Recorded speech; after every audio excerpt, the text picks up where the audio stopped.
तमाम आशंकाओं के बीच आज मैं आप सभी के सामने 1.3 बिलियन से ज्यादा भारतीयों की तरफ से दुनिया के लिए विश्वास, सकारात्मकता और उम्मीद का संदेश लेकर के आया।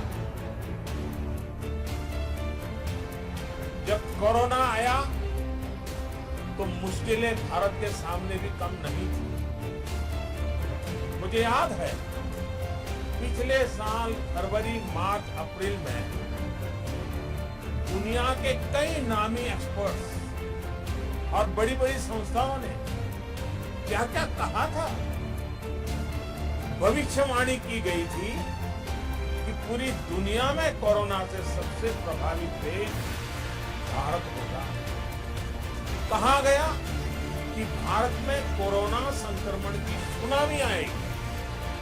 किसी ने 700-800 मिलियन भारतीयों को कोरोना होने की बात कही तो किसी ने 2 मिलियन से ज्यादा लोगों की मृत्यु का अंदेशा जताया। दुनिया के बड़े बड़े और आधुनिक हेल्थ इंफ्रास्ट्रक्चर वाले देशों का उस समय जो हाल था वो देखकर भारत जैसे विकासशील देश के लिए दुनिया की चिंता भी स्वाभाविक है। आप अंदाजा लगा सकते हैं कि तब हमारी क्या मनोदशा है। लेकिन भारत ने खुद पर निराशा को हावी नहीं होने दिया। भारत प्रोएक्टिव पब्लिक पार्टिसिपेशन के अप्रोच के साथ आगे बढ़ता रहा। हमने Covid specific health infrastructure develop करने पर जोर लगाया। हमने अपने ह्यूमन रिसोर्सेज को कोरोना से लड़ने के लिए ट्रेन किया। टेस्टिंग और ट्रैकिंग इसके लिए टेक्नोलॉजी का भरपूर इस्तेमाल किया। इस लड़ाई में भारत के प्रत्येक व्यक्ति ने धैर्य के साथ अपने कर्तव्यों का पालन किया। कोरोना के खिलाफ लड़ाई को एक जन आंदोलन में बदल दिया। आज भारत दुनिया के उन देशों में से है जो अपने ज्यादा से ज्यादा नागरिकों का जीवन बचाने में सफल रहा है और जहां आज कोरोना से संक्रमित लोगों की संख्या, जैसे प्रोफेसर ने बताया, तेजी से घट रही है।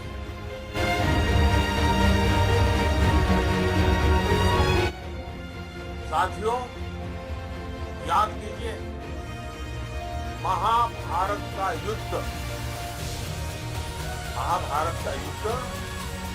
18 दिन में जीता गया।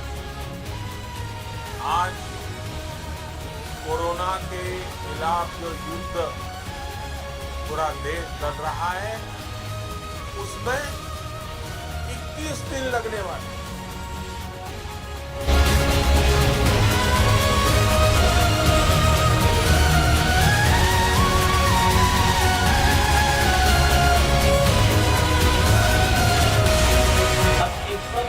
ज्यादा जरूरत है कि मनोकायिक बीमारियों से, यानी मन और शरीर से जुड़ी हुई जो व्याधियां हैं उनसे उसे मुक्ति मिले। और मनोकायिक बीमारियों से अगर व्यक्ति ने मुक्ति पाली और अपनी पेट की बीमारियों से मुक्ति पाली तो उसे ब्लड प्रेशर होने वाला है, तो उसको हार्ट अटैक होने वाला है, तो उसको किडनी फेलियर होने वाला है, उसका लीवर खराब होने वाला है और नहीं उसको किसी प्रकार की किसी कोरोना वायरस के चपेटे में आने की आवश्यकता ही पड़ेगी। वो अपने आप को स्वस्थ और सुंदर बनाए रखने में सफल होगा।